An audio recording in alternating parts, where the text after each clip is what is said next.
Hey traders from around the world, this is Jerremy Alexander Newsome with Real Life Trading. Hope you're doing absolutely fantastical. So hope you had a good weekend. Had a great weekend here in Nashville, Tennessee. Had a lot of festivities, got to hang out with a lot of friends, enjoy some football. It was a great time to be had by all. In case you're wondering, here is a picture of Ashley and myself. We posted this on the GroupMe text chat pane. It might be a little bit hard to see in the recording, but I'm the Barbarian King, and she's the Archer Queen from Clash of Clans. Yes, we're nerds. We play a nerd game on the cell phone. But anyway, we dressed up. First time we've gotten a chance to do couples costume. Last year around October, my plans got halted by some news that I was not expecting. So this year I got a chance to celebrate. It was a good time, enjoyable for all. Hopefully you had a good, fun, safe Halloween events as well. Let's check out the markets today. And the SPY continuing up a little bit higher. Today we got a new white soldier, which is a white candle that opened and closed above the prior day black candles close. We're breaking through resistance. Here's the thing, ladies and gentlemen. There's a fact about the market. If I can give you one fact right now, I might as well drop this Newsome nugget on you if you want to. When everyone in the market wants the same thing to happen, that's exactly the thing that's not going to happen. So when every single person that you talk to, like your brothers, sisters, aunts, uncles, they all want the market to roll over, it's not going to happen, right? The market does, believe it or not, what everyone doesn't want it to do when they don't want it to do it. So a lot of people are going to go bullish on the markets right about here, I think. You know, you're going to get the emails, the newsletters that are like, hey, this is a great time to go bullish, right? Because the market's going to be breaking out to all-time highs. You're going to hear about it on CNBC. You're going to hear it on Fox. Oh, we had a retracement. We had the 16% pullback. It was healthy. And that's where people are going to go bullish. And I don't think that's going to be the time to go bullish, right? That's going to be the time to sell, to lock in profit. Because we've been bullish this entire time throughout the little bounce here, this rotation. So my thought is, if we do make it all the way back up to these highs, the all-time highs on the SPY, at that point, wait for the retracement, whatever the retracement comes in, and then buy that bounce, whenever that bounce occurs. Now, granted, we still could hang out here for a little bit, do something like this, and then bounce in late November. I would like us to do something like that. I don't know if we will. But whatever bounce occurs, whenever it occurs, that's when I'll also say, hey, guys, at this point, I'm already been bullish, but this is going to be a great buying location. There was a thing on Twitter earlier today, and I'll just bring this up to give this guy some love. I think he's a great dude on Twitter. I follow him. I've breached over 8,000 tweets today. So I had 7,999 tweets. If you don't follow me on Twitter, you should.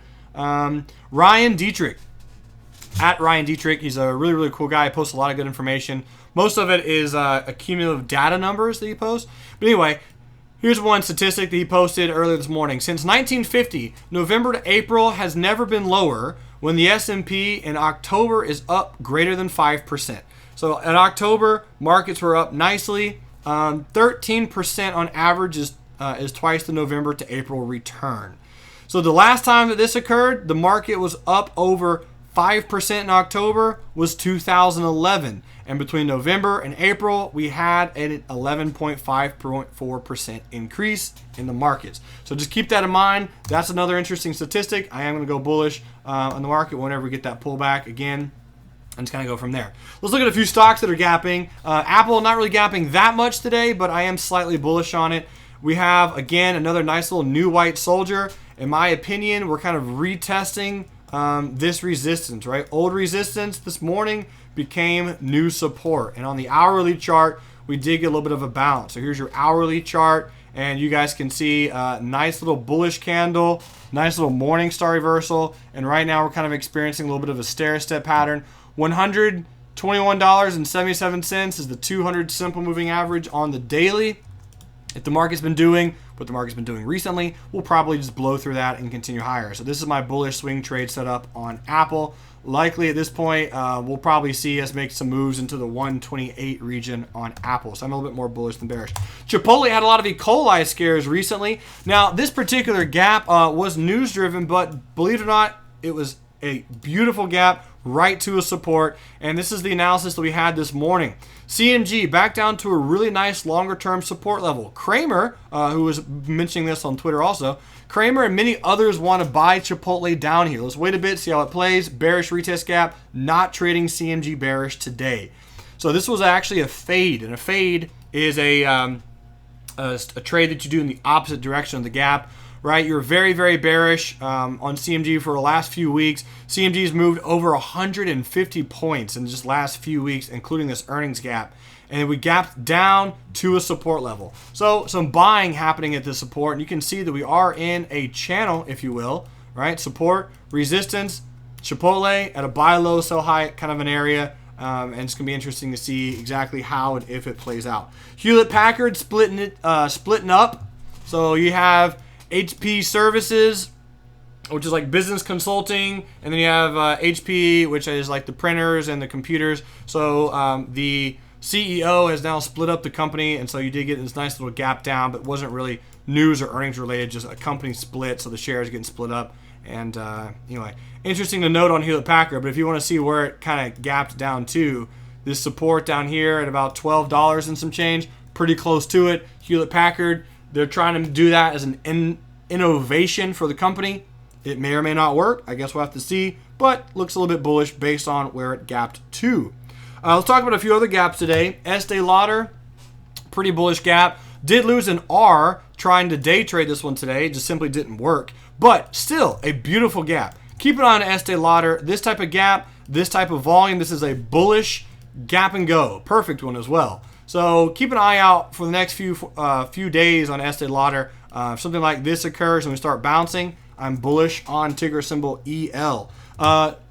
In opposite, we cleaned up today on Clorox, ticker symbol CLX. This is also a very, very nice bullish gap and go. It gapped up to an all-time high. We did make some R's on Clorox, and today we have a high wave candle. So my guess tomorrow is we probably gap down and get a bullish candle that looks something like this tomorrow. I would be looking to buy Clorox tomorrow morning, depending on where it opens or where it gaps, if it opens or gaps at all. But I'm looking for some bullish continuation out of Clorox. Nice gap, nice candle, nice volume, nice location. All is well in that world. Ladies and gentlemen, thanks so much for watching this Monday real life stock review. October was indeed a tough month. It was actually our first losing month or first negative month at real life trading on both our day trades and our swing trades. Believe it or not, as bullish as we were, a lot of trades just didn't work. A lot of them got stopped out, whipsawed. That's okay. It's called accountability, and it's called knowing as a real life trader, there will be times where that will happen, either weeks or days or months or trades where we don't make a profit on those trades. That is okay. The most important thing to know is that you may not win the World Series the first year or the second year or the third year.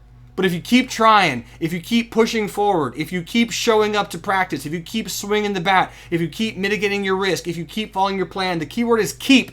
Keep, K-E-E-P. Do what you do often, go, go, go. Just do it. Be consistent, be focused, be profitable, and do your best to follow your trading plans. Consistency will become and lead to discipline. And when you're disciplined in the market, ladies and gentlemen, you will become profitable longer term. I mentioned the World Series because last year the Royals did not win. This year they did. They didn't give up. They didn't quit. When the odds were against them, they kept trying. Great World Series, great baseball. Absolutely loved it. Ladies and gentlemen, thank you so much for being real life traders. I'm really totally stoked about November and December. Just a few days from now is going to be the 1 year real life trading anniversary, November 5th to be exact. That's 3 days away. Keep an eye out for a really cool video in your inbox for that time and on that day. And until next time, ladies and gentlemen, remember, love life, live life, and trade it. See ya.